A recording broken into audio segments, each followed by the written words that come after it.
Aujourd'hui, je vous présente une activité que vous pouvez faire avec vos enfants, à plusieurs ou tout seul. Quand j'étais jeune, on avait un jeu en France qui s'appelait le baccalauréat.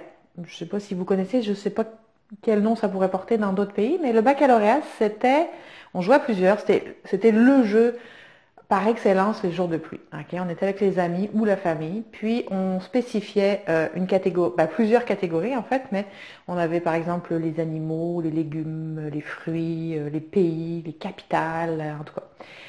Et on faisait nos petits tableaux, puis quelqu'un défilait les lettres de l'alphabet dans sa tête, jusqu'à ce qu'un des joueurs dise stop, on sortait la lettre qui était, sur lequel avait été tombé le stop.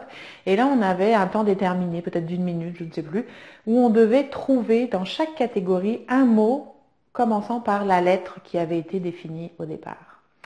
Et ensuite, on comptait les points. On adorait ce jeu, je ne sais pas pourquoi, mais c'était vraiment le fun. Et je me suis un peu inspirée de ça pour l'exercice de cette semaine, avec une petite nuance. D'aller, alors tout seul aussi, ou à plusieurs, de passer au travers de mots positifs. C'est-à-dire que, oui, c'est le fun d'aller chercher des pays, des animaux, etc.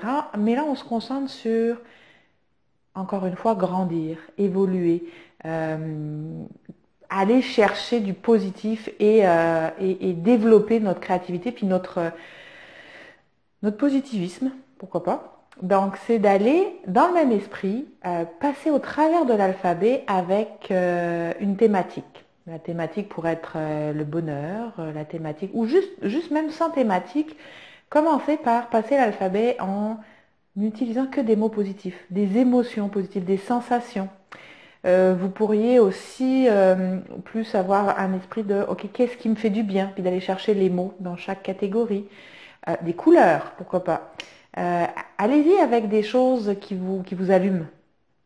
Et puis si vous avez le goût de le tenter avec des catégories plus classiques, on fait quand même travailler notre cerveau, on fait travailler notre mémoire, on fait travailler notre créativité. Ça fonctionne aussi pareil. Faites-vous plaisir, pluie ou pas pluie. S'il pleut pas, vous pouvez le faire dehors, c'est merveilleux aussi. Vous pouvez le faire seul ou accompagné et vous pouvez même aller plus loin après avec ça. D'un mot, vous pouvez faire une phrase, d'une phrase, vous pouvez faire un paragraphe, d'un paragraphe. Et là, vous êtes parti pour écrire un livre. Coup de dent. C'est merveilleux ça. Bonne semaine.